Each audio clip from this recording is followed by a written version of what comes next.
Welcome to Twisted Tale, where the shadows speak, and the stories will haunt you long after the lights go out. Tonight we unravel 3 spine-chilling real-life murder mysteries. Cases so haunting they'll linger in your mind long after the lights go out. Are you ready to step into the unknown? The first tale begins now.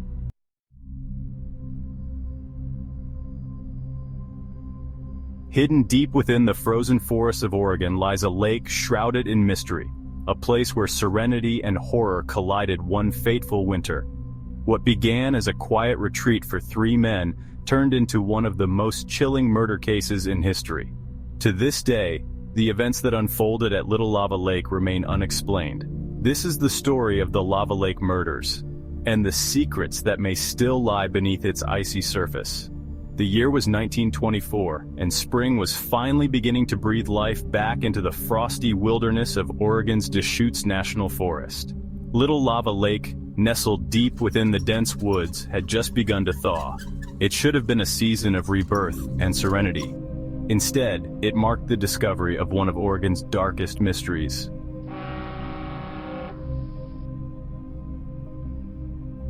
On an April morning, locals gathered at the edge of the lake, not for a peaceful day of fishing or exploration, but for something far more grim. 3 bodies, frozen and mutilated, were pulled from the icy depths, the victims of what would come to be known as the Lava Lake murders.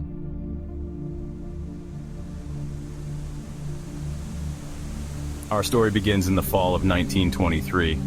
Dewey Morris, age 25, Edward Nichols, 50, and Roy Wilson, 35, were fur trappers from Bend, Oregon. They had planned to spend the winter at a remote cabin near Little Lava Lake, trapping animals and selling their pelts.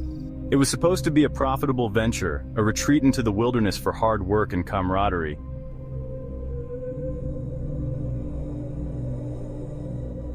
The last time anyone saw the trappers alive was on January 15, 1924. Alan Wilcoxon, a camp owner passing through, stopped at the cabin overnight during a snowshoeing journey. He later recalled that the men were in good spirits, discussing their successful trapping season. There was no sign of trouble, no hint of the nightmare to come.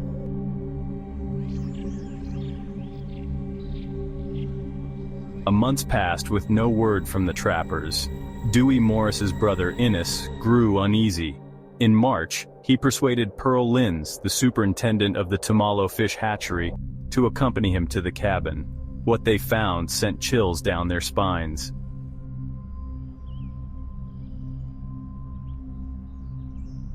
The cabin was eerily untouched. A meal sat abandoned on the table, and pots of food had burned to cinders on the stove.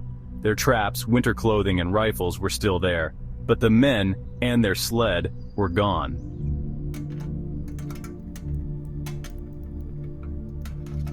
Nearby, in the fox pen, they made a disturbing discovery. The foxes were missing, and in their place lay a blood-stained hammer. It was as though the wilderness itself had swallowed the trappers whole.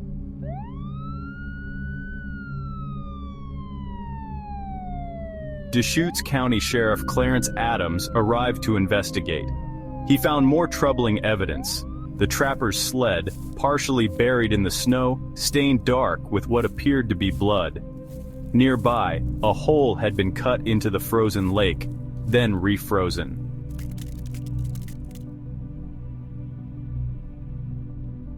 When the ice finally melted, the mystery deepened. The bodies of Dewey, Edward, and Roy were pulled from the lake, each bearing horrific injuries. They had been brutally murdered, their deaths marked by shotgun wounds and savage blows from a hammer.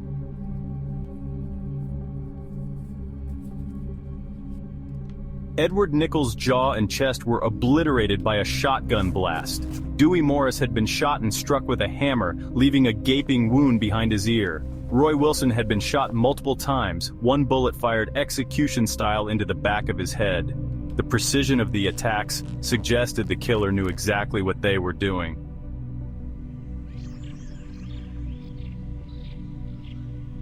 Suspicion soon fell on a local trapper named Lee Collins. But Lee Collins wasn't his real name. He was Charles Kimsey, a fugitive with a violent past.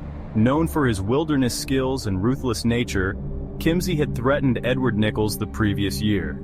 Could he have followed through on his sinister promise?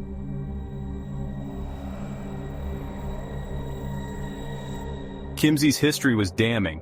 He had once attempted to murder a stagecoach driver, tying the man up and throwing him into a well. Miraculously, the driver escaped, and Kimsey was convicted of the crime, though he fled before his sentencing. 9 years after the murders, authorities finally caught him in Montana.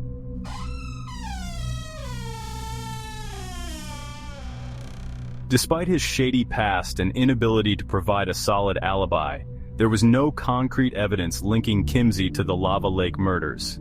He was sentenced to life in prison for his earlier crimes, but never charged with the triple homicide.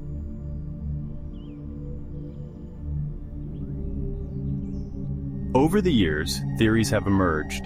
Some believe Kimsey acted alone, others suspect he had an accomplice, perhaps Ray Jackson Van Buren, another violent drifter linked to unsolved murders in the region. But Van Buren took his secrets to the grave, committing suicide in 1938.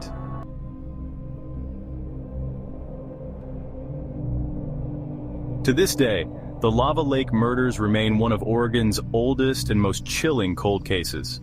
Who killed the 3 trappers in the dead of winter? Was it Kimsey, a shadowy accomplice, or someone, or something, lurking in the remote wilderness? The answers may be lost to time, buried beneath the icy waters of Little Lava Lake.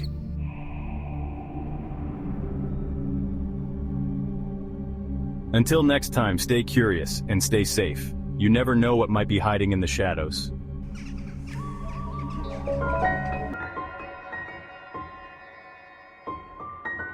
Deep in the heart of Scotland, where legends intertwine with shadowy whispers, lies a chilling enigma, a discovery so macabre it has haunted generations.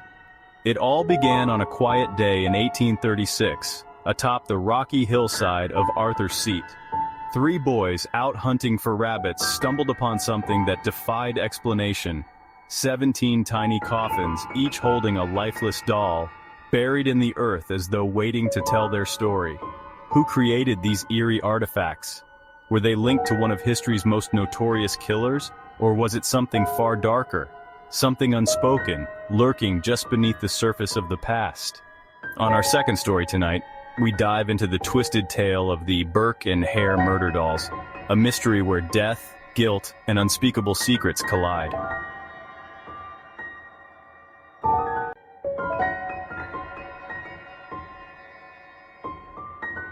The year was 1836.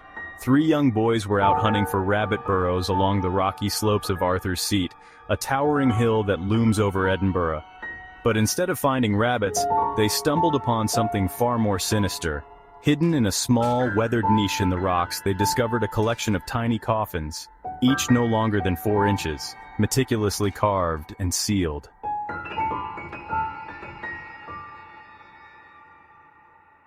"17 in total, these miniature coffins each contained a wooden figurine, tiny, human-like dolls dressed in cotton burial shrouds. Their faces were eerily detailed, as though someone had carefully etched life into them. But these weren't just toys. Each doll seemed to be entombed with care, laid to rest as if part of a ritual, or worse, a confession.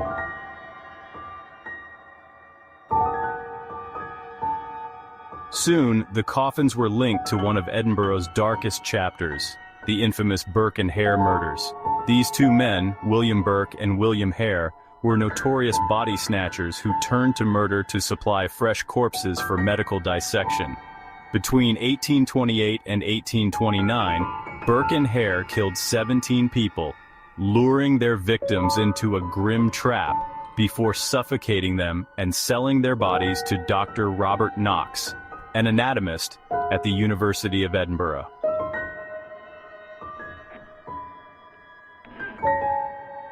Over the years, theories have run wild. Some believe the dolls were created by Burke or Hare themselves, a token of their crimes or a bizarre attempt at atonement for their victims, who never received proper burials. Others think the coffins were part of a Celtic ritual, perhaps even a form of voodoo or magic. Another theory suggests the coffins weren't related to the murders at all. Some historians link them to the Radical War of 1820, a failed uprising in Scotland. Could the dolls represent fallen rebels, their memory preserved in secrecy, or were they simply a hoax created to baffle and intrigue?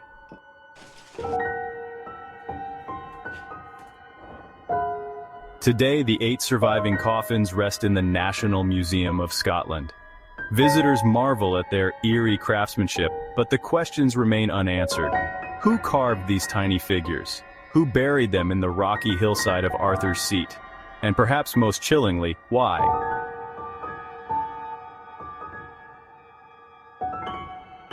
Some mysteries refuse to stay buried. The Burke and Hare murder dolls remain one of Edinburgh's darkest enigmas, a chilling reminder that some secrets are destined to haunt us forever.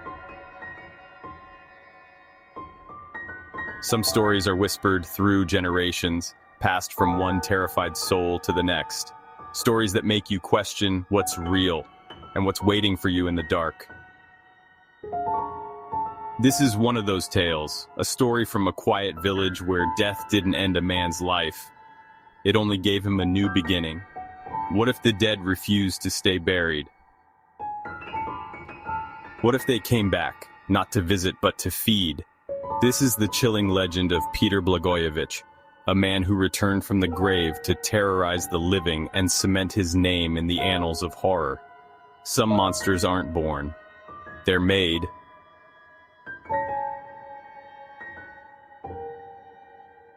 Legends are born from fear. Fear of the unknown, fear of the darkness, fear of what might come back from the grave.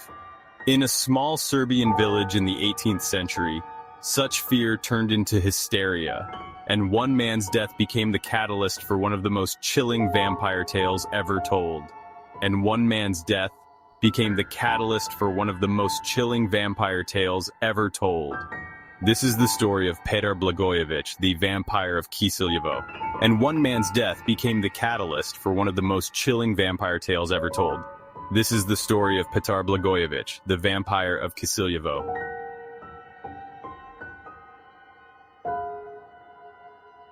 It began in 1725 in the quiet village of Kiseljevo. Petar Blagojevich, an ordinary peasant, lived a life so unremarkable that no one would remember him until he died. And that's when the horror began. Within days of his burial, the village was struck by a wave of sudden, inexplicable deaths. 9 people died in just 8 days. Each victim fell ill without warning, their bodies shutting down within 24 hours. But before they succumbed, they whispered the same terrifying confession. Petar Blagojevich had come to them in the dead of night, strangling them in their sleep. The villagers were petrified. Was it grief, a collective nightmare, or something much darker? They began to whisper. Blagojevich was no longer resting in his grave.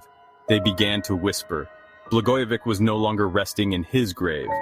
He had risen as a vampire.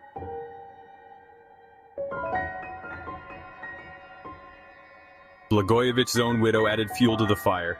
She claimed her husband had visited her in the dead of night asking for his shoes. Terrified, she fled the village, never to return.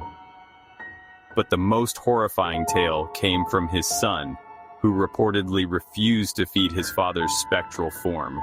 In a fit of rage, Blagojevich attacked him, leaving him drained of blood and lifeless. Fear gripped the villagers. They demanded answers and action. Blagojevich's body had to be exhumed, but desecrating a grave wasn't a task to be taken lightly. The local official, Cameral Provisor Frombald, was called to oversee the procedure alongside the village priest. Frombald objected, warning that such actions required permission from Belgrade authorities. But the villagers were desperate, their fear teetering on the edge of madness. If Frombald refused, they threatened to abandon the village entirely.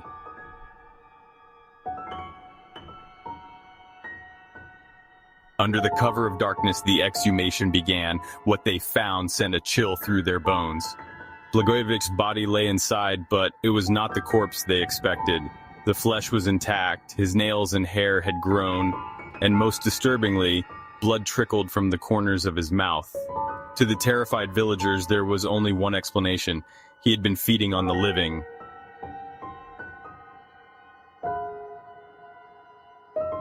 Unable to deny what he saw, Frombald recorded the events in painstaking detail. He wrote of how the villagers drove a wooden stake through Blagojevich's heart. As the stake pierced his chest, blood gushed from his mouth and ears, a final grotesque confirmation of their worst fears. But they didn't stop there. To ensure Blagojevich could never rise again, they set his body alight, watching as the flames consumed him. Ashes scattered to the wind, and with it, they hoped, the curse was lifted. Frombald, shaken but resigned, reported the events to higher authorities, pleading to be absolved of responsibility. The villagers, he said, were beside themselves with fear. The case was never investigated further. For the officials, a staked corpse was a small price to pay for peace.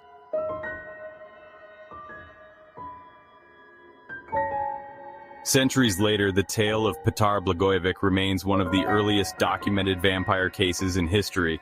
It appeared in newspapers across Europe, feeding the vampire hysteria of the 18th century and inspiring countless stories, including the infamous Dracula. But what truly happened in Kiselyevo?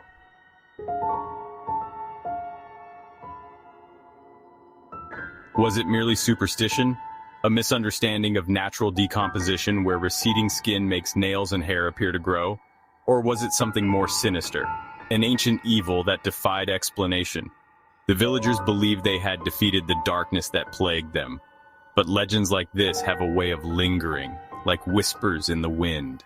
So, next time you walk alone at night, remember Petar Blagojevich, and pray that no shadowy figure visits you asking for shoes or your blood. Thank you for watching. Please like, share, and subscribe. Comment below which story you liked most.